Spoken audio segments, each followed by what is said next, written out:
Electoral bond scheme आने के बाद किस पार्टी को कितना फायदा हुआ, कितने उद्योगपति उस टाइम बीइंग में बड़े हैं, चाहे वो कांग्रेस के समर्थक हों चाहे बीजेपी के समर्थक हों, ये तो सारा डाटा अवेलेबल है। पूरे देश में इसकी चर्चा है कि 5 साल से जो इलेक्टोरल बॉन्ड चल रहे थे, चुनावी चंदे के लिए जो बॉन्ड चल रहे थे उनको खत्म कर दिया गया और उसके बाद आपकी याचिका पर जिस तरीके से सुप्रीम कोर्ट ने एक तल्ख टिप्पणी करी है। देखिए, सुप्रीम कोर्ट के फैसले से मैं काफ़ी खुश हूं क्योंकि उन्होंने साफ और कड़े निर्देश में एसबीआई को आदेशित किया है कि आप कल के कल सारा ब्यौरा दें। आखिर ऐसी क्या कारण है कि आप अभी तक रिकॉर्ड मेंटेन नहीं कर पा रहे हैं? इलेक्शन में इलेक्टोरल बॉन्ड को कोई चुनावी इशू बनते हुए नहीं देखा। आप जो कह रही हैं कि वो आम आदमी जो सड़क बनाने के लिए या स्कूल बनाने के लिए या अपने हेल्थ केयर के लिए वोट देता है, तो उस आदमी ने कोई लगाव दिखाया नहीं इस मुद्दे को लेके। आपको लगता है कि अब ऐसा हो सकता है? मुझे जितने लोग देख रहे होंगे शायद इसको बारीकी से समझ पाएं कि इलेक्टोरल बॉन्ड आखिर होता क्या है। ठीक है, आप उस स्कीम के थ्रू एक जो है आप एक पेपर खरीदेंगे, उसमें एक अमाउंट भरेंगे और अपना नाम भरेंगे और वहाँ दे देंगे, उसके बाद वो कैश हो जाएगा और कहीं ना कहीं उनके रिकॉर्ड में आपका नाम मेंटेन हो जाएगा कि भाई इन्होंने हमें इतना फेवर किया है। जब आप कुछ भी बनाएंगे तो पहले तो भाई आप घर से देख लीजिए, हमारी शादी में चाचा जी ने अगर 1100 रुपये दिए हैं तो अगली बार हम भी उनके घर में 1100 या 1200 रुपये दे के आएंगे। ये एक फैक्ट है लेन देन का। अगर ये भ्रष्टाचार का मामला है तो इस भ्रष्टाचार में कांग्रेस क्यों शामिल हुई? अब इस जो स्कीम बनाई हुई है उसी के थ्रू तो चीजें रन होंगी।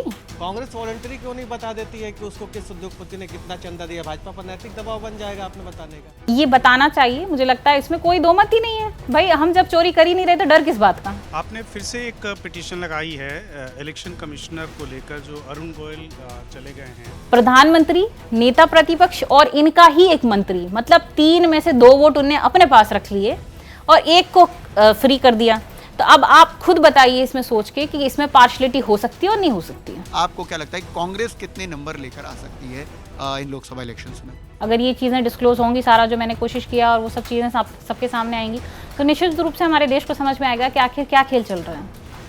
भाई मंदिर मस्जिद के आगे भी और जो चीज़ें हो रही हैं वो किस तरीके से हो रही हैं। चुनावी चंदे का कोई सिस्टम ऑफिशियली तो बचा ही नहीं है, तो एक तरह से चुनाव तो आगे भी होंगे, तो अब काले धन से ही चुनाव लड़े जाएंगे ना? नहीं, काले धन से क्यों लड़े जाएंगे? भाई पहले जिस तरीके से होता था आप उस तरीके से लड़िए। कितने लोगों को कांग्रेस सेवा दल की टिकट मिल जाता है, आप दिल से बता दीजिए मुझे। देखिए, मैंने जितना देखा है ना, तो मैं तो बहुत बुरे टाइम पे कांग्रेस से जुड़ी हूँ, जब उनका बहुत बुरा समय चल रहा है, और मैं कोशिश कर रही हूँ कि अपनी तरफ से कि हम कितना काम कर सकते हैं यहाँ पे। ठीक है, मेरी विचारधारा मिलती है, मैं कोशिश करती हूँ कि अपनी तरफ से मैं काम कर सकूँ। टिकट लता वानखेड़े को दे दिया, सागर से आपको दे देते। कैसी बात करें सर, मैंने मांगी कहाँ है जो मुझे दे दे? पार्टी देख रही है। आपके यहाँ दिक्कत ये है, आपके यहाँ दिक्कत ये कि मांगी नहीं है। तो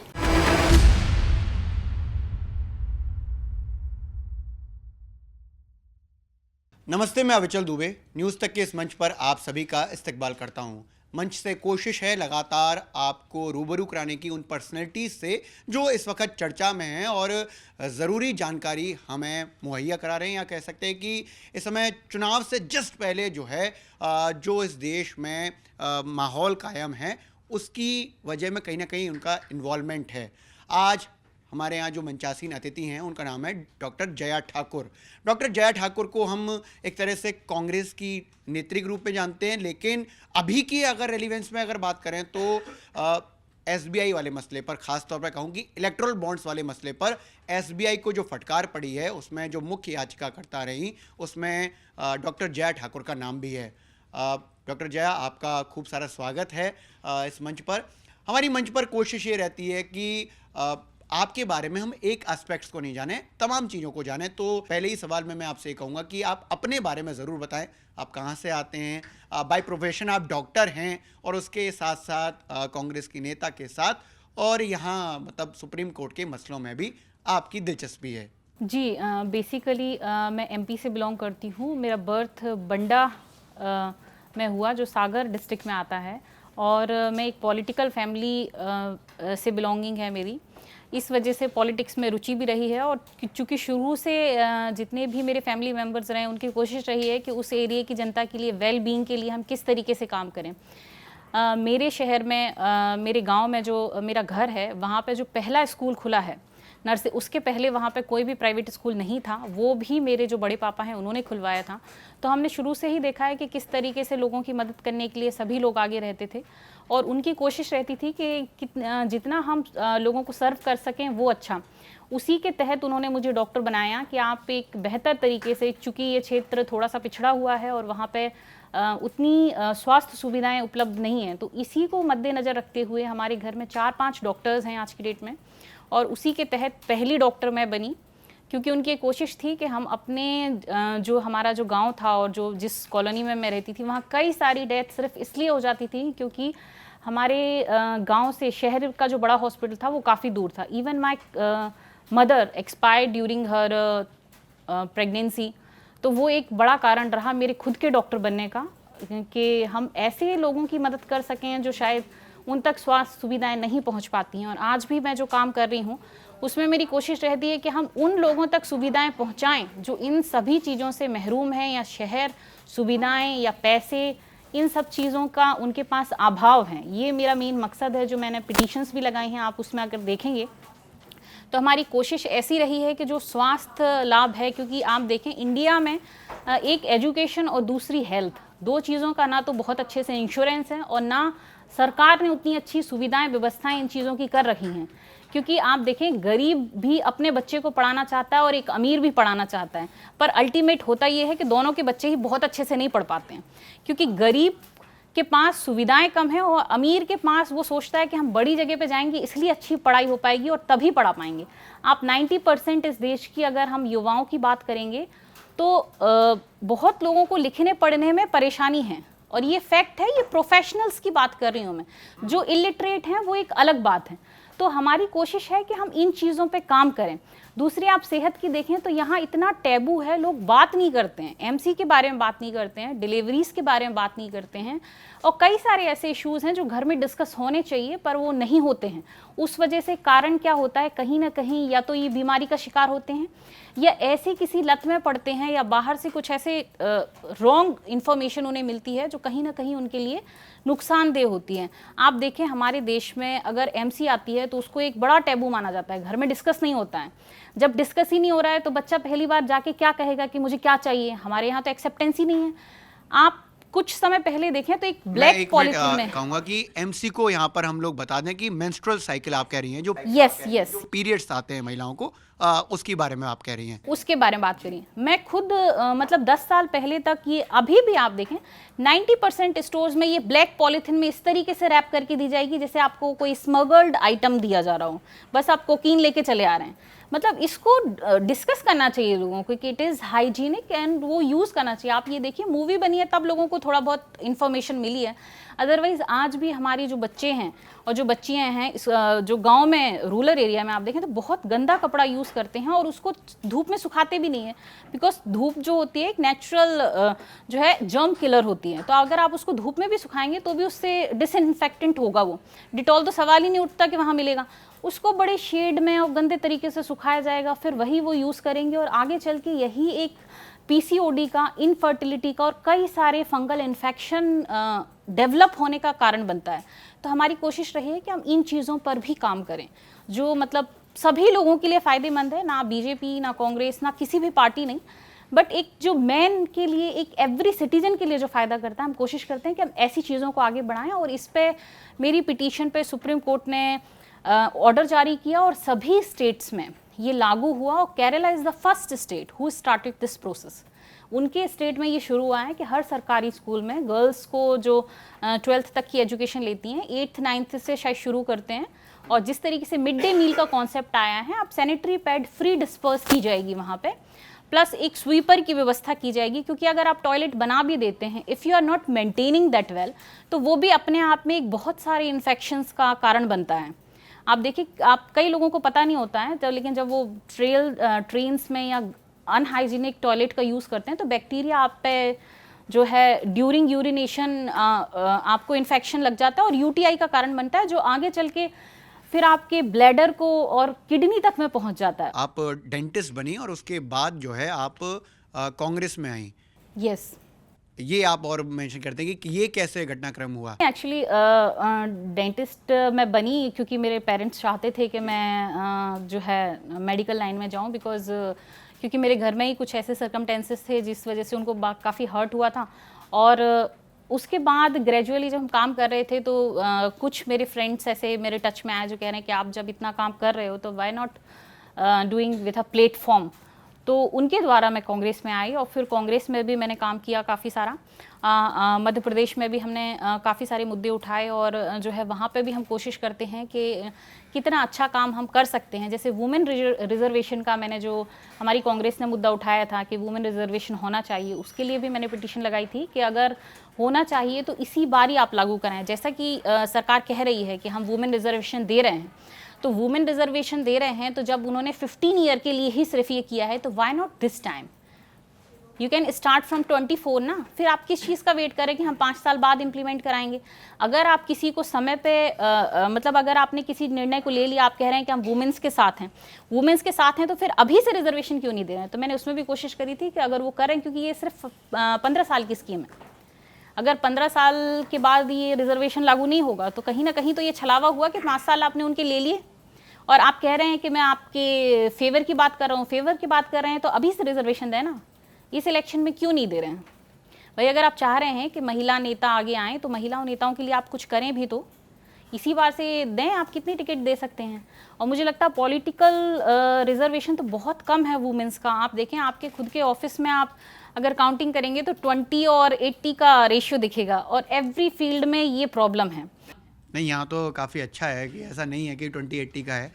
मतलब मैं खुद से फील करता हूँ कि हमारे साथ जो काम करती हैं वो काफ़ी ज़्यादा नहीं, बट मुझे ऐसा लगता है सर 50-50 का रेशियो होना चाहिए। अगर आप आधी आबादी हमारे साथ रह रही है तो उसका भी प्रतिनिधित्व होना चाहिए इन एवरी फील्ड।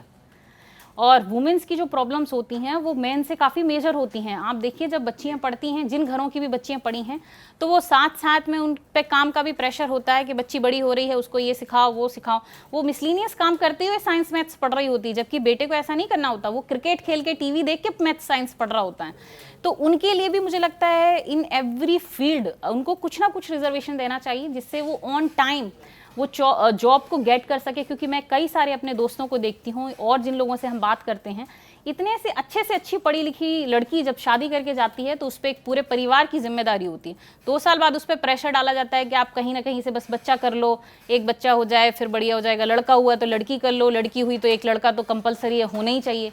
तो उसकी सिचुएशन एक डिफरेंट ही हो जाती है। तो मैं तो चाहती हूँ कि सरकार इसमें रिजर्वेशन दे कि कम से कम आप 20% सीट सिर्फ और सिर्फ वुमेन्स को जो है प्रॉपरली रखेंगे, जिससे उनकी जल्द से जल्द जॉब लग सके। क्योंकि एक अगर आप जॉब में स्टार्टिंग में आ गए तो ठीक है, अदरवाइज इट्स वेरी डिफिकल्ट कि आप उन सारी चीज़ों में जब आप उलझ जाते हैं तो अच्छे प्रोफेशनल्स उसको कंटिन्यू नहीं कर पाते हैं। तो हमारी कोशिश है कि वुमेन रिजर्वेशन लागू हो।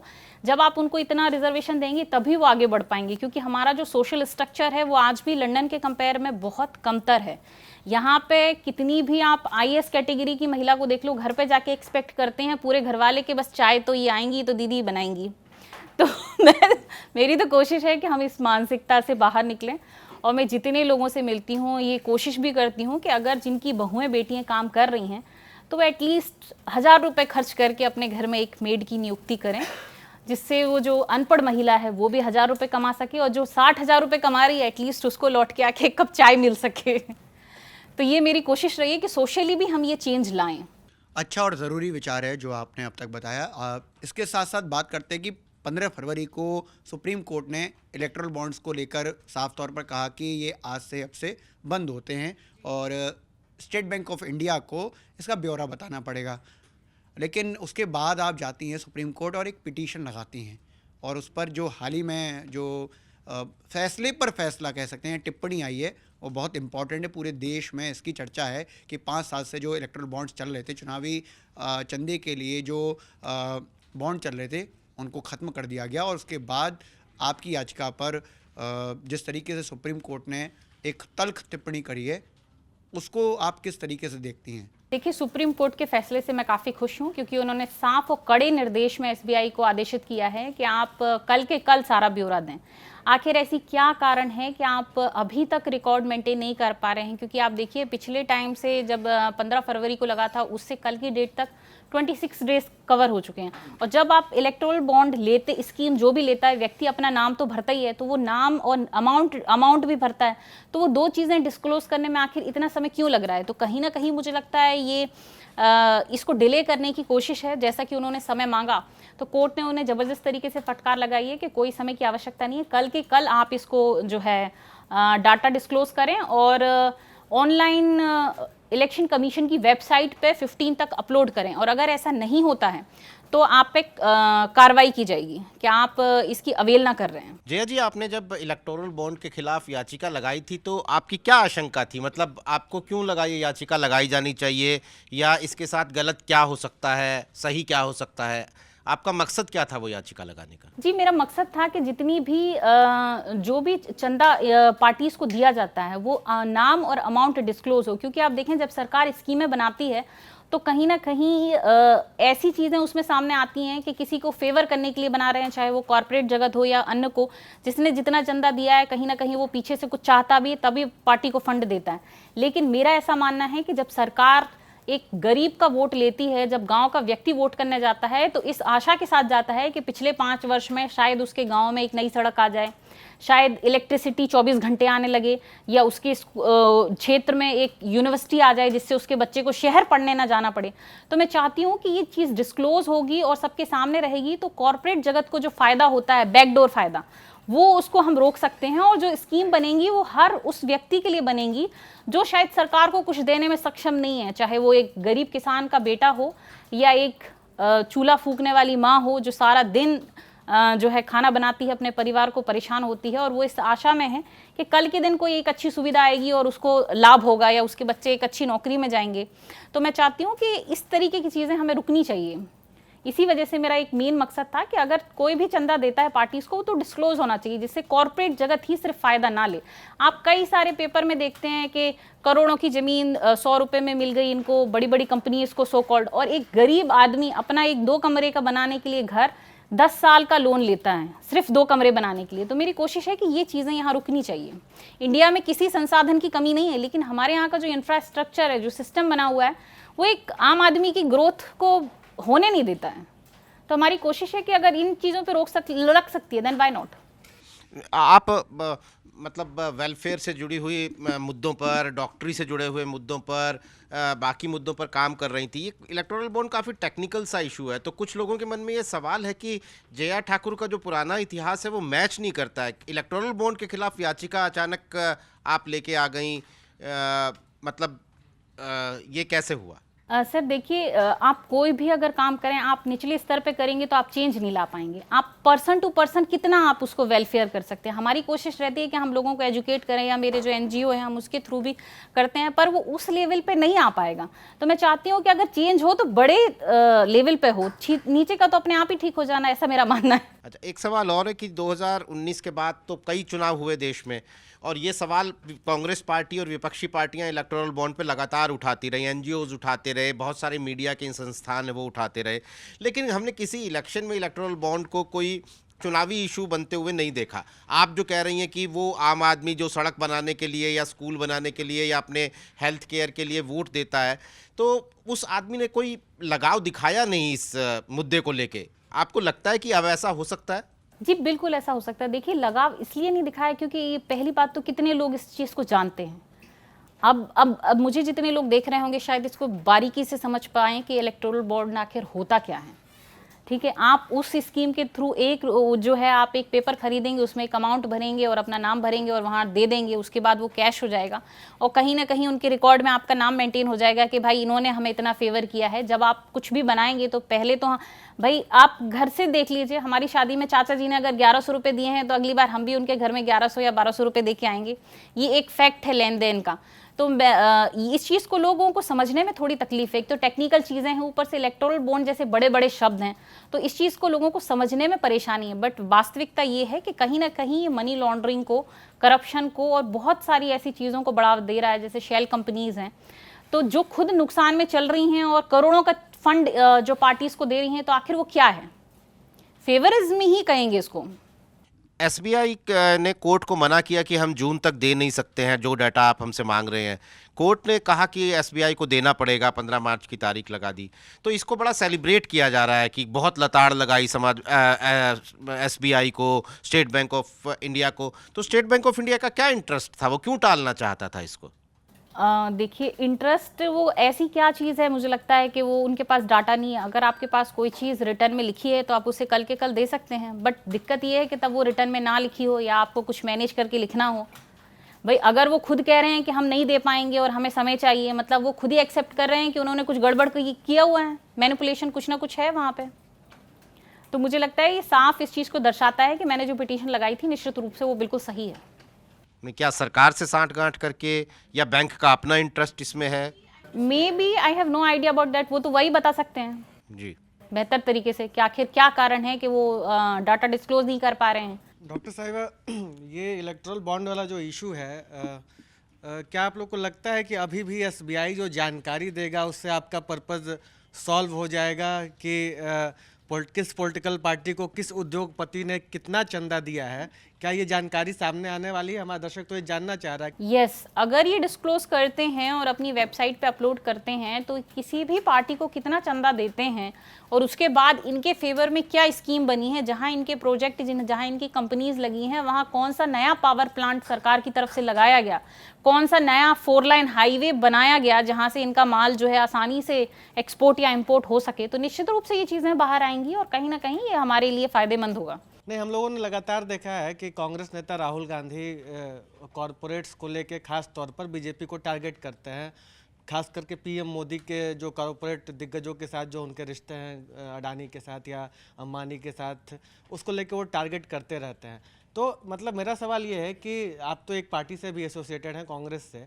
कांग्रेस वॉलंटरी क्यों नहीं बता देती है कि उसको किस उद्योगपति ने कितना चंदा दिया? भाजपा पर नैतिक दबाव बन जाएगा आपने बताने का। जी, इसका आंसर मैं कैसे दे सकती हूँ? ये तो हमारे सुपीरियर ही आंसर दे सकते हैं ना, मुझे तो फंडिंग हुई नहीं। How can I disclose? मुझे कोई पर्सनली देता है तो I will show it to you कि भाई। नहीं, बतौर कांग्रेस नेत्री के तौर पर ये सवाल आपके लिए है।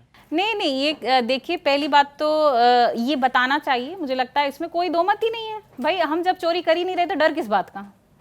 ठीक है, और मैं जो आपका प्रश्न है, मैं जब नेक्स्ट मीटिंग होगी तो मैं ये अपनी तरफ से बिल्कुल रखूंगी कि हमें डिस्क्लोज करना चाहिए। जी, आपने बताया कि आप मध्य प्रदेश से आती हैं।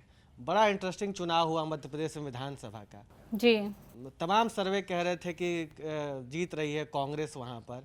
अचानक कांग्रेस इतना बुरा प्रदर्शन कर गई, आपको क्या लगता है क्या वजह रही? देखिए, उसके पीछे कई सारे वजह हैं। हमारे देश में आज भी हम बहुत छोटे छोटे इंटरेस्ट को लेके खुश हो जाते हैं। आप किसी को देखिए, किसी ऑफिस में आपको एंटर होना हो, आप 100 रुपये पियून को दे के देखिए, उसके बाद आपकी एंट्री हो जाएगी। यहाँ पे लोग इतने परेशान हैं कि वो सिर्फ आज का ही राशन पानी देखने के लिए मतलब मजबूर हैं, या तो उनको उस विजन से आगे देखना के लिए अलाउ नहीं है या वो देख नहीं पाते हैं। तो बहुत छोटे छोटे इंटरेस्ट जो हैं वो उनके, जैसे कि कुछ योजनाएं इन्होंने चलाई, गैस की आप योजनाएं देख लें, उज्ज्वला योजना जो इन्होंने चलाई है, तो फ्री सिलेंडर, इन्होंने फ्री सिलेंडर दे दिया, एक बारी गैस कनेक्शन दे दिया, उसके बाद 700 रुपये के जो भरा जाता था पर सिलेंडर, उसको 1100 कर दिया। अब हमारा जितना भी वोटर है वो ये नहीं समझ पाता, ये जो 400 रुपये का हेर फेर है वो एवरी मंथ उसकी पॉकेट से ही जाना है, ये मोदी जी नहीं देंगे। मोदी जी ने सिर्फ 1 टाइम आपको चीज़ें दी हैं, आपने EMI से कार खरीदी, उसको मेंटेन आपने ही करना है। तो ये चीज़ लोगों को समझने में तकलीफ है आज भी। और फिर जिस तरीके से ये एक इवेंट मैनेजमेंट और जो मीडिया मैनेजमेंट इनका है उसमें कोई तोड़ ही नहीं है। मैं तो खुद उसको अप्रिशिएट करती हूँ कि जो इनके हाई फाई इवेंट्स होते हैं वो ऐसा लगेगा पूरा मतलब एक अलग ही लेवल हो जाता है कि आपको लगेगा कि बस सब कुछ हो गया। और मोदी जी की पर्सनालिटी कुछ ऐसी है कि आपको देखोगे तो लगेगा कि बस ये सुपरमैन है। बट वास्तविकता आप देखें तो आप एक जो एनुअल इनकम है लोगों की, एक गरीब की, वो गिर गई है, पर उसको समझ में नहीं आ रहा है। एजुकेशन आप देखिए तो यूनिवर्सिटीज़ नई बन नहीं रही हैं, सारी चीज़ें प्राइवेटाइज कर दी गई हैं। अब एक गरीब आदमी कैसे मेंटेन करेगा अपने आप के लिए, ये एक बहुत बड़ा मुद्दा है। पर ये चीज़ लोगों के हर व्यक्ति के समझ में नहीं आ पा रहा है, और कुछ के समझ में आ रहा है। उसी का कारण है कि आज हमारे देश में कितने सारे किसानों ने अपना आंदोलन किया है, वो रोड पे हैं। जिनको समझ में आ रहा है वो उसका विरोध कर रहे हैं, पर समझ में कितने लोगों को आ रहा है, ये एक बड़ा प्रश्न चिन्ह है। चलिए, ये तो आपने बताया जो भाजपा की ताकत थी, जिसकी वजह से इवेंट मैनेजमेंट, कैश स्कीम, इस तरह ये वजह रही। लेकिन आपके एक प्रवक्ता ने कहा कि कमलनाथ भी वजह रहे। बहुत शोर उठा कि कमलनाथ भाजपा में ज्वाइन करना है। ये सब बातों में कुछ सच्चाई थी? बताओ, आप चूंकि मध्य प्रदेश से आती हैं, कांग्रेस से जुड़े, इसलिए सवाल आपसे कर रहा हूँ। अब ये तो वो प्रवक्ता ज़्यादा अच्छे से बता सकते हैं, I have no idea about that, या कमलनाथ जी बता सकते हैं कि वो जाने वाले थे या नहीं जाने वाले थे। जितना आपने सुना उतना ही मैंने सुना है। हम एक सिस्टम समझना चाहते हैं कांग्रेस पार्टी के भीतर का। जब आपने ये फैसला किया कि आप इलेक्टोरल बॉन्ड के इशू पर सुप्रीम कोर्ट में मूव करेंगी, फिर इलेक्शन कमीशन वाले इशू पर आप मूव करेंगी, तो आपने इसके लिए पार्टी से कंसेंट लिया था? क्योंकि पार्टी में तो बहुत सारे वकील हैं जो केस लड़ते हैं पार्टी नेताओं का, लेकिन फिर जया ठाकुर को ये इनिशिएटिव क्यों लेनी पड़ी? देखिए, जितने लोग हैं सभी काम करते हैं और अपने अपने लेवल का काम करते हैं, जिसको जो समझ में आता है वो काम करते हैं। आखिर हम एक पार्टी हैं, एक बड़ा परिवार की तरह है, तो हर व्यक्ति जो जितना उसको समझ में आता है वो उतना काम करता है। जो उनको समझ में आता है वो अपना काम करते हैं। जो मुझे समझ में आता है कि हमारी पार्टी के लिए इंपॉर्टेंट है वो मैं करती हूँ, दैट्स ऑल। तो आपका तो मेडिकल प्रोफेशन का बैकग्राउंड है ना, तो आप इतनी लीगल तैयारी कैसे कर लेती हैं इतने कॉम्प्लिकेटेड इश्यूज में? उसके पीछे मेरे पास एक प्लस पॉइंट है। मेरे जो हस्बैंड हैं, he is a supreme court lawyer, तो वो थोड़ा सा, जैसे कि वो ना डॉक्टर होते हुए भी कई सारी मेरी चीज़ें जानते हैं जो शायद कोई बहुत अच्छा प्रोफेशनल जाने। इस तरीके से वो कई सारे इश्यूज डिस्कस करते हैं जो करंट में चल रहे होते हैं। So I get to knowledge about that ना। तो पार्टी हाईकमान से कोई कंसेंट आपको लेना पड़ता है? नहीं, लकीली अभी तो नहीं लेना पड़ता है, और I am free to do good work on my own. आपने फिर से एक पिटीशन लगाई है इलेक्शन कमिश्नर को लेकर, जो अरुण गोयल चले गए हैं। मैं आपको आंसर देती हूँ। जो हमारे इलेक्शन कमीशन की ऑफिसर्स की नियुक्ति है, इसके पहले जो नियुक्ति होती थी उसमें प्रधानमंत्री, नेता प्रतिपक्ष और चीफ जस्टिस ऑफ इंडिया रहते थे। ठीक है, जो एक इंडिपेंडेंट बॉडी की तरह काम करती थी, उसमें किसी का इंटरफेरेंस और प्रेशराइज होने की ज़रूरत नहीं थी। अब इन्होंने क्या किया है, ये आनंद फानन में जो है पार्लियामेंट में एक नया कानून लेके आए, जिसमें इन्होंने चीफ जस्टिस ऑफ इंडिया को हटा दिया। अब रह क्या गया, प्रधानमंत्री, नेता प्रतिपक्ष और इनका ही एक मंत्री, मतलब 3 में से 2 वोट उन्हें अपने पास रख लिए और एक को फ्री कर दिया। तो अब आप खुद बताइए इसमें सोच के कि इसमें पार्शलिटी हो सकती है और नहीं हो सकती है। कुछ मध्य प्रदेश के सवाल भी हो जाएं। नहीं, मैं कर लेता हूँ। वो मेरे लिए सुखद अवसर इसलिए है कि मैं स्वयं सागर से हूँ और वो खुद सागर से हैं। ओके। मेरा सवाल ये नहीं कि कांग्रेस हार गई, ठीक है, आपने कारण गिनाए। ना मैं कमलनाथ जी की बात कर रहा हूँ, ना किसी की कर रहा हूँ। जहाँ से आप और मैं आते हैं वहाँ ये आलम है कांग्रेस की। ये स्थिति हो गई, सुरेश पचौरी गए, आपको भी पता है, जिनको टिकट देने वाली थी कांग्रेस, आपका ही आला कमान, वो चले गए बीजेपी में। कांग्रेस के इतने बुरे हाल हैं सागर में। आप महिला प्रतिनिधित्व की बात कर रही थी, वहाँ बीजेपी ने लता वानखेड़े को टिकट दे दिया। यहाँ आपकी कांग्रेस के पास चेहरा नहीं है, और जिसको चेहरा बनाना था, नाम ही ले लेता हूँ, अरुण चौबे, वो बीजेपी में चले गए। ये हालत क्या चिंताजनक नहीं है, खासतौर से कांग्रेस की? और अगर आंकड़ा बता दूं चुनाव के बाद, तो 5700 और 700 से ऊपर भी कुछ अभी बढ़ सकते हैं, जो चुनाव के बाद ही आपके बीजेपी में चले गए। जी, निश्चित रूप से ये एक क्राइसिस का टाइम है और मुझे लगता है कि अच्छे लोगों की आवश्यकता है। जिम्मेदार कहीं ना मैं जीतू कहीं पटवारी को जिम्मेदार इसलिए नहीं मानता हूं क्योंकि मैंने खुद अपने तरीके से इस बात को स्वागत योग्य माना था कि किसी बड़े नेता से हटकर किसी जीतू पटवारी जैसे युवा चेहरे पर पहली बार पार्टी आलाकमान ने एक अच्छा फैसला लिया। नहीं तो परंपरागत आप भी जानती हैं कि वही कमलनाथ, वही दिग्विजय सिंह, या कोई सुरेश पचौरी, या कोई अरुण यादव, कोई जीतू पटवारी आए, कोई उमंग सिंगार आए, क्यों नहीं आना चाहिए? युवा चेहरा आना चाहिए पार्टी में। तो लेकिन उनके आने के बाद कांग्रेस में ऐसी क्या स्थिति है कि मतलब सब छोड़ जा रहे हैं? देखिए, इसमें कहीं ना कहीं मीडिया का बहुत बड़ा रोल है। मीडिया ये जो 24 ज्वाइन करा रही है। नहीं 24 घंटे जो मोदीमय माहौल बना रही है। नहीं ऐसा नहीं। देखिए एक बात हूँ, दिग्विजय सिंह जी ने एक बहुत अच्छी बात कही थी, हाँ। और कल ही कही थी। उनका ये कहना था कि विचारधारा जिसके अंदर होगी ना कांग्रेस की, वो छोड़ेगा नहीं कभी। मैं आपको आपकी क्षेत्र, मैं अपने क्षेत्र के ना दूं, ऐसे कई कांग्रेसी परिवार हैं, आप अपना देख लीजिए, या कांग्रेस छोड़ी नहीं किसी स्थिति में, चाहे टिकट दो चाहे ना दो। अब लेट मी फिनिश। नहीं आप सुन लीजिए, इसलिए मैं कह रहा हूं कि मीडिया को इसमें मत लाइए। मेरा आग्रह इसलिए है क्योंकि आपके कांग्रेसी स्वयं माला पहनने के शौकीन हैं, उनको अच्छा लगता है बीजेपी में जाके माला पहनना, स्वागत करना और पट्टा डलवाना। इसमें मीडिया कतई नहीं, मेरा मानना है। भाई मेरा ऐसा मानना, ये तो आपका मानना है ना, अब मैं भी कुछ मानूंगी। अब लेट मी फिनिश।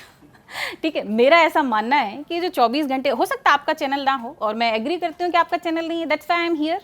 तभी मैंने कहा ना कि मैं यस लेट मी फिनिश। बिल्कुल, अब लेट मी फिनिश। इसमें बहुत एक बड़ा कारण है कि एक तो मीडिया जो है 24 घंटे दिखा रही है, ये फैक्ट है। ठीक है, दूसरा बड़ा कारण ये है कि अच्छे कार्यकर्ताओं की थोड़ा सा कांग्रेस में अनदेखी होती है। ये भी एक बहुत बड़ा फैक्ट है। बड़े नेताओं की ही चलती है, ये भी एक बहुत बड़ा फैक्ट है, इसको नकारा नहीं जा सकता।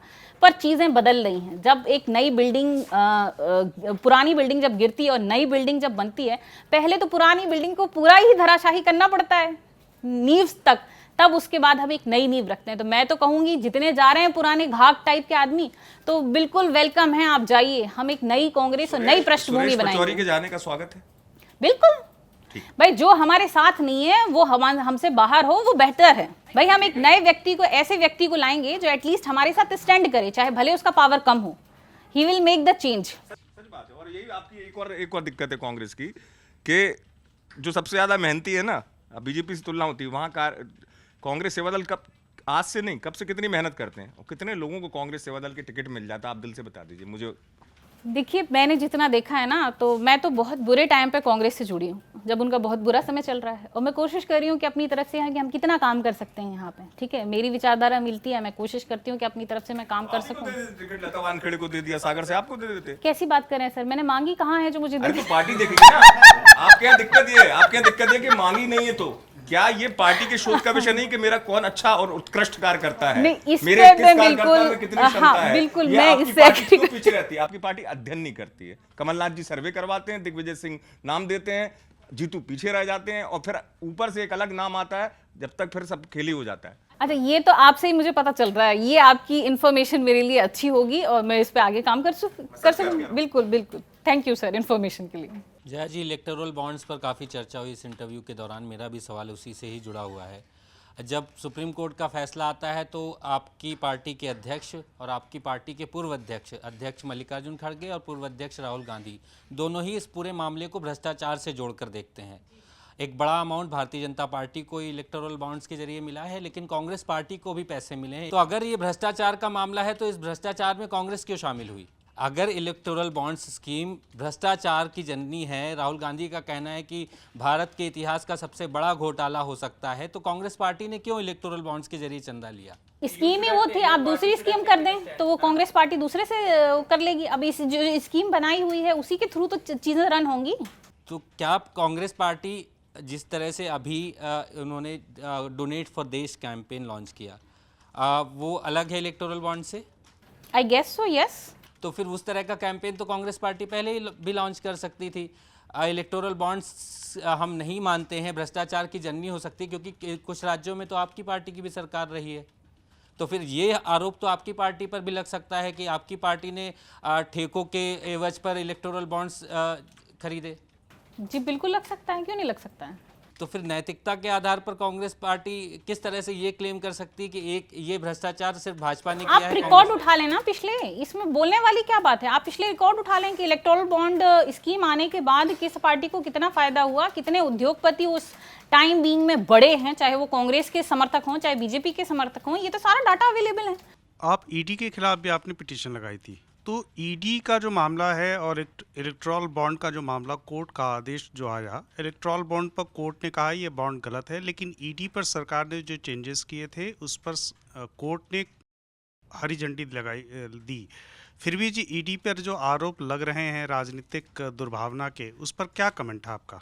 देखिए, आज के टाइम में मैं चाहती हूँ कुछ संस्थाएं तो है इंडिपेंडेंट काम करें, उसमें सरकार का इंटरफेरेंस नहीं होना चाहिए। जिसमें पहला मैं चाहती हूँ कि मीडिया इंडिपेंडेंट काम करे, ठीक है। दूसरा मैं चाहती हूँ ईडी इंडिपेंडेंट काम करे। इलेक्शन कमीशन एक इंडिपेंडेंट बॉडी है, चाहे सरकार बीजेपी की हो, कांग्रेस की हो, सपा की हो, बसपा की हो, XYZ किसी की हो, इन पे किसी का प्रेशर नहीं होना चाहिए, तभी हम अपना एक सही देश बना सकते हैं, ऐसा मेरा मानना है। लेकिन पिटीशन तो इस बात को लगी थी ना कि जो ईडी को पीएमएलए में जो पावर्स दिए गए उसको चैलेंज किया गया था, जिसको कि सुप्रीम कोर्ट ने वैलिड करार दिया और ईडी के पास वो सारे पावर्स जो है वो बरकरार हैं। तो मेरा सवाल ये है कि ये राजनीतिक दुर्भावना और भावना वाली जो बातें तो भाषणबाजी में, चूंकि आप कोर्ट की पिटिशनर हैं इसलिए मैं पूछ रहा हूँ कि ये सारे मुद्दे कोर्ट के सामने तो नहीं जाते ना, वहाँ तो मेरिट पर पिटिशन बनती है और इसी पर जजमेंट आता है। तो राजनीति अलग है और जो कोर्ट के जो लीगल केसेस हैं वो अलग हैं। दैट्स ट्रू, बट कहीं ना कहीं दोनों बोथ एक दूसरे को अफेक्ट करते हैं। ये इस बात से आप दो मत नहीं कहेंगे कि आज जो कोर्ट में फैसला आएगा उसी से देश संचालित होगा और राजनीति भी उसी से जुड़ी होती है। तो कल जो अगर जैसे कि इलेक्टोरल बॉन्ड का मैटर लगा था और जो SBI को कोर्ट ने जो आदेश दिया है कि कल के कल आपको सबमिट करना है, तो कहीं ना कहीं उससे राजनीति भी अफेक्ट हो रही है, क्योंकि हमारे देश के सामने लोकसभा इलेक्शन है नेक्स्ट मंथ। तो इसमें तो दोनों को रिलेटेड हुए ना, अलग अलग कैसे हुए? कुछ मामलों में तो वो एक दूसरे से जुड़े होते हैं सर। तो आपकी अगली पिटीशन सरकार के खिलाफ कौन सी होगी? नहीं, मेरी कोई सी नहीं है sir, it depends on situation. कोई मैं सरकार की विरोधी थोड़ी हूँ। आप कैसी बात कर रहे हैं भाई? मुझे जो लगता है कि ठीक नहीं है, हम उसको करेक्ट कराने की कोशिश करते हैं। कोई ऐसा नहीं है कि मैं परमानेंट विरोधी हूँ, मुझे सरकार अच्छी लगती है। डॉक्टर जय ठाकुर की जो राजनीति है वो अब आगे कैसे जाती है, क्योंकि आप कह रहे हैं कि 2024 में आप इलेक्शन नहीं लड़ रहे हैं, इसके अलावा फिर क्या बचता है? क्योंकि 5 साल बाद तो फिर विधानसभा के चुनाव होंगे। नहीं, ऐसा नहीं कह रही हूँ मैं 2024 में इलेक्शन नहीं लड़े। मैं कह रही हूँ सागर से मैं इलेक्शन नहीं लड़ रही हूँ। ओके, फिर ठीक है, तो इसमें करेक्शन। आपके दोस्त ने मेरे से क्वेश्चन किया था कि सागर से आपको टिकट क्यों नहीं गई? सागर से मैंने टिकट मांगी नहीं है। आपने कहाँ से मांगी है? ठीक है, मेरा चुनाव क्षेत्र जो है दमोह है, तो हम वहाँ काम करते हैं, दैट्स ऑल। अगर पार्टी हमारे लिए आदेशित करेगी तो देखेंगे, otherwise I am happy in my own field. अगर आदेशित नहीं करती है तो फिर तब भी आप कांग्रेस के लिए लगातार काम करती रहेंगी? यस। कोई कंफ्यूजन है, क्योंकि थोड़ा सा डिले होकर आपने जवाब दिया। नहीं नहीं, एक्चुअली देखिए, मैं कोशिश करती हूँ कि हम अच्छी चीज़ें कर सकें, और मेरा काम कांग्रेस के साथ तो जो है तो है। मैं चाहती हूँ कि एडमिनिस्ट्रेशन में जो मैं चीज़ें ला सकूँ, या कोर्ट कचहरी के माध्यम से हम जो एक बेटर प्लेटफॉर्म बना सकते हैं, कुछ अच्छी स्कीम्स ला सकते हैं लोगों के लिए, उसमें अगर सरकार के लिए वो निर्देशित करती है तो सरकार करके देती है। बीजेपी जहाँ पे भी, अभी जैसे कि मैंने जो सैनिटरी पैड का लगाया था, तो उसमें जब मैंने केस जीता तो पूरे देश में वो चीज़ें लागू हुई हैं, उन स्टेट्स में भी जिनमें बीजेपी की सरकार है। 90% तो बीजेपी है, तो वो सारे स्टेट्स बना के दे रहे हैं, तो I am happy with my work. एक काम और जानना चाहूँगा कि क्या आप अभी प्रैक्टिस में हैं, मतलब कि डेंटल प्रैक्टिस करते हैं आप? यस। अच्छा, तो मतलब कि आप इस समय राजनीति भी कर रहे हैं और अपना प्रोफेशन भी देख रहे हैं, इसके अलावा पिटिशनर भी आप बने हुए हैं, तो चारों पांचों कामों को एक साथ मैनेज करना कठिन है? बस बहुत कठिन है, बस ये समझिए जान ही नहीं निकल रही है फ्रैंकली स्पीकिंग। मैं भाग भाग के जो है कोशिश करती हूँ कि अपना प्रोफेशन कंटिन्यू करूँ, एटलीस्ट मैं थोड़ा ही समय पर 2 घंटे तो मिनिमम मैनेज कर पाऊँ, प्लस मेरी फैमिली भी है तो उसको भी लुक आफ्टर करनी होता है। पर उसके साथ ही साथ मैं कोशिश करती हूँ कि अपने पार्ट में कुछ अपनी सोसाइटी के लिए भी कंट्रीब्यूट कर सकूँ, क्योंकि मैं जिस एरिया से आती हूँ वो काफ़ी पिछड़ा है, और अगर ईश्वर ने हमें एक अच्छा मौका दिया, एक अच्छा प्लेटफॉर्म दिया, उतना सक्षम बनाया है, तो कुछ हमारी तरफ से भी कंट्रीब्यूशन होना चाहिए अपने देश को बेहतर बनाने के लिए। दमोह क्यों आप मतलब सबसे इम्पोर्टेंट रखते हैं? क्योंकि आप वहाँ से मतलब आप हैं भी और शादी भी उधर ही हुई है। देखिए, मेरी पैदाइश भी उसी लोकसभा की है, मेरी शादी भी वहीं हुई है, मेरा कर्म क्षेत्र भी आप उसी को मान सकते हैं, उस एरिया में मैं एनजीओ चलाती हूँ, क्योंकि वो बहुत पिछड़ा है। एक तो मध्य प्रदेश ही अपने आप में बहुत पिछड़ा प्रदेश है, फिर उसके बाद मध्य प्रदेश का भी सबसे पिछड़ा जो है वो बुंदेलखंड है, उसमें बुंदेलखंड में भी जो सबसे पिछड़ी जगह है वो दमोह है, जहाँ से मेरी बिलोंगिंग, ये एक फैक्ट है। तो मैं चाहती हूँ कि अगर मैं आज सक्षम हुई हूँ और अगर इस मुकाम पे आई हूँ कि I can make the change, तो क्यों ना अपने घर को ही पहले बेहतर बनाया जाए। मैडम, 2019 में आपने एक कैबिनेट मिनिस्टर गोविंद सिंह राजपूत पे आरोप लगाया था इलीगल माइनिंग से रिलेटेड, तो उसके बाद आपके पार्टी में छवि क्या थी? क्या आपको कोई मिला था, आपको कोई डायरेक्शन आया था? लकीली इस बात के लिए मैं अपनी पार्टी की प्रशंसा करूंगी कि मुझे काम करने के लिए बड़े जो लोग हैं उन्होंने इतना रोका नहीं कि आप इसको मत करें, ठीक है। उन्हें भी पता है कि भाई गोविंद राजपूत के खिलाफ हमने जो पिटीशन लगाई थी वो 1 नंबर के गुंडे हैं, और जो है ज़मीन उत्खनन और जो है कब्जा वगैरह करते हैं, तो उतना कोई प्रॉब्लम हुआ नहीं।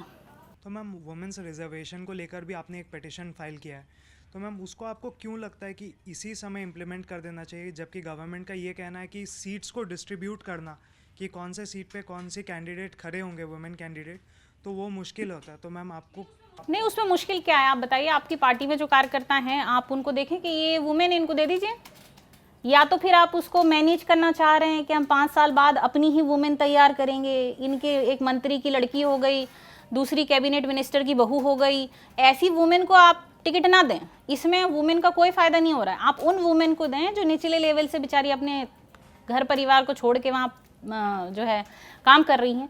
हर पार्टी की ऐसी वुमेन्स को देना चाहिए। अब अगर 5 साल वो डिलिमिटेशन का है, नहीं, परिसीमन क्या है आप ये बताइए। ये तो एक पेंच फंसाने वाली बात है। मुझे लगता है कि सरकार को जिस काम को करना नहीं होता है तो उसके लिए वो कुछ ना कुछ ऐसा एक नया कहानी बना देती है कि इस वजह से हम नहीं कर पा रहे हैं। तो मैम कांग्रेस क्यों 33% सीट्स इसी लोकसभा चुनाव में दे के एक बेंचमार्क सेट कर देती है? जी बिल्कुल, ये करना चाहिए कांग्रेस को। और मैं आपके चैनल के माध्यम से ये बोलना चाहूँगी कि हमारे अगर नेता गण सुन रहे हैं तो आप कोशिश करिए कि अगर आप चाहते हैं कि इस महिला रिजर्वेशन बिल को बीजेपी पास करवाए तो आप इस बार 33% रिजर्वेशन वुमेन्स को दीजिए। इलेक्टोरल बॉन्ड से पहले हो या इलेक्टोरल बॉन्ड का जो समय हो उसमें या अभी भी हो तो जो पार्टियों को जो चंदा जाता है उसमें पारदर्शिता का काफ़ी बड़ा वो मुद्दा रहता है कि कितनी पारदर्शिता जो है कैसे आए कि पता चले कि किसको कितना चंदा मिला, कहाँ से मिला। तो अभी भी जो वो मुद्दा बना हुआ है, भले इलेक्टोरल बॉन्ड खत्म हो जिसका बना रहा है। तो अगर मैं ये जानना चाहता हूँ कि आप ऐसा क्या चेंज चाहेंगी या क्या सजेस्ट करेंगी कि जिससे कि जो चुनावी पार्टियों को जो चंदा जाता है उसमें पारदर्शिता जो है वो अच्छे से हो। वो कोर्ट ने मेंशन किया है कि आप इस पे डिस्प्ले करिए वेबसाइट पे। आपने वो पढ़ा नहीं है ठीक से। इलेक्टोरल बॉन्ड के बाद भी अगर उस चंदे का जो आता है बाद भी देखिए, मैं चाहती हूँ कि जो वेबसाइट है इलेक्शन कमीशन की उस पर डिस्प्ले पे हो। भाई आज आप रेलवे की टिकट करते हैं तो सारी ट्रेन्स दिखती हैं ना, जी जी, कौन कौन सी कब कब अवेलेबल है और कितनी किसकी टिकट है। तो भाई किस पार्टी ने किसने चंदा दिया है, किस पार्टी को कितना दिया है, वो डिस्प्ले होना चाहिए। उसमें गलत क्या है? कोर्ट ने जो बॉन्ड पर जो वर्डिक्ट दिया है उसमें इलेक्ट्रल बॉन्ड तो बंद हो गए, ठीक है। तो अब तो चुनावी चंदे का कोई सिस्टम ऑफिशियली तो बचा ही नहीं है। तो एक तरह से चुनाव तो आगे भी होंगे तो अब काले धन से ही चुनाव लड़े जाएंगे ना। नहीं, काले धन से क्यों लड़े जाएंगे भाई?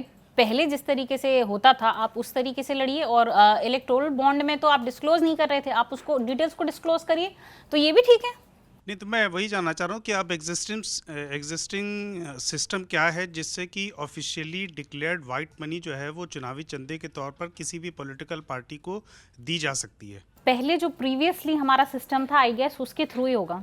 इस समय जो देश में दो धड़े हैं, इंडिया वर्सेस एनडीए, यानी कि इंडिया जो गठबंधन है और एनडीए जो गठबंधन है।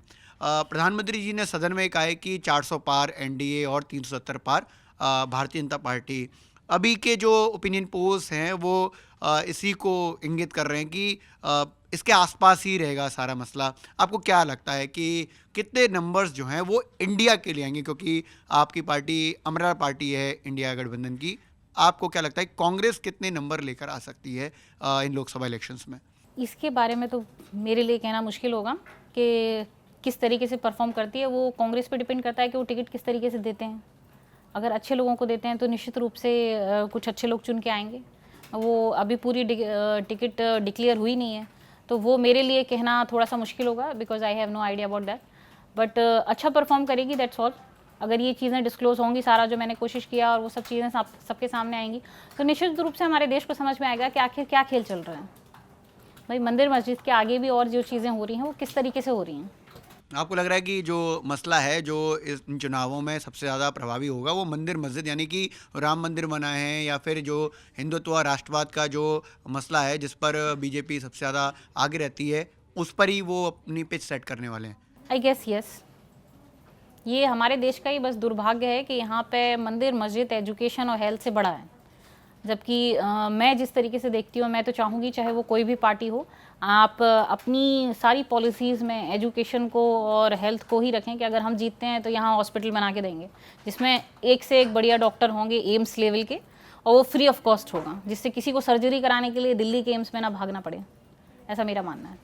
तो कांग्रेस के पास क्या तोड़ है? मतलब अगर ये एनडीए और बीजेपी ने ये पिच तैयार किया तो कांग्रेस क्या, मतलब किस लेवल पर जाकर इस इन चुनावों में बात कहने वाली है? कांग्रेस अपने मुद्दों पे लड़ रही है, ठीक है। जो हम कोशिश कर रहे हैं कि लोगों को चीज़ें समझ में आ सकें, बट प्रॉब्लम ये है कि हमारे पास उतने अच्छे झूठ बोलने वाले नहीं है जितने बीजेपी के पास हैं। शायद इस वजह से हम पीछे रह रहे हैं। जो दूसरे के काम को भी अपना गिनाते हैं और ये प्रूफ कर देते हैं कि ये हमारा है। दूसरे के काम को अपना गिनाते हैं, जैसे कि आप देखिए मनमोहन जी ने जितनी स्कीम चलाई थी उस समय पे, उसके बाद वो एक लक की भी बात कह लीजिए कि जब वो शुरू किया उन्होंने कार्यभार, तो उन्होंने जो चीज़ें शुरू करी हैं वो जब ख़त्म होने के टाइम पे आई हैं तब रिबन काटने के लिए मोदी जी की एंट्री हो गई। तो सारी चीज़ों के रिबन काट के उन्होंने अपने नाम पे ये दर्ज करा ली कि हमने ये चलाया वो चलाया। जबकि काम कोई भी हो उसमें मिनिमम 5 से 10 साल लग जाते हैं उसको फिनिश होने में, ऐसा मेरा मानना है। तो मनमोहन जी ने हमारे जब थे वो बहुत अच्छा काम किया था, कुछ शीला दीक्षित जी ने बहुत अच्छा काम किया था। उसके पहले की दिल्ली आप देखिए, अगर आप आए हो तब तो बिल्कुल कार्बन हुआ करता था। आप कहीं ऐसे जाएंगे बाहर, उसके बाद अगर आप रुमाल से अपना फेस पोंछेंगे तो काला दिखता था। आज आप दिल्ली का एनवायरनमेंट देखिए, पहले से बेटर हुआ है। और जो कॉमनवेल्थ के टाइम पे जो दिल्ली में एक नया रिनोवेशन हुआ है, चाहे वो आप स्ट्रीट लाइट्स कह लो या इतने सारे जो स्टेडियम हैं, वो कहीं ना कहीं तो डेवलपमेंट को ही दर्शाते हैं ना। वो कहाँ जाएगा, यही तो है। पर चीज़ें प्रॉब्लम ये है कि उतना अच्छा प्रचार प्रसार में थोड़ा सा कांग्रेस कम है, अच्छी चीज़ों को अच्छा गिना नहीं पाती है, तो इस वजह से ये बीजेपी से पीछे रह जाती है। नहीं, बट अगर प्रचार में आप धीमे हैं तो इसमें बीजेपी की गलती है। नहीं, कि ये बिल्कुल तो गलती नहीं है। अजीब बात है ना कि नहीं बीजेपी की ऑस्ट्रेलिया अच्छा गलती प्रदर्शन नहीं कर रही है। नहीं, बीजेपी की गलती नहीं है, कांग्रेस की ही गलती। मैं तो बोलती हूँ कि इनको अच्छी चीज़ों को अच्छा गिनाना आना चाहिए और ये लर्न करना चाहिए।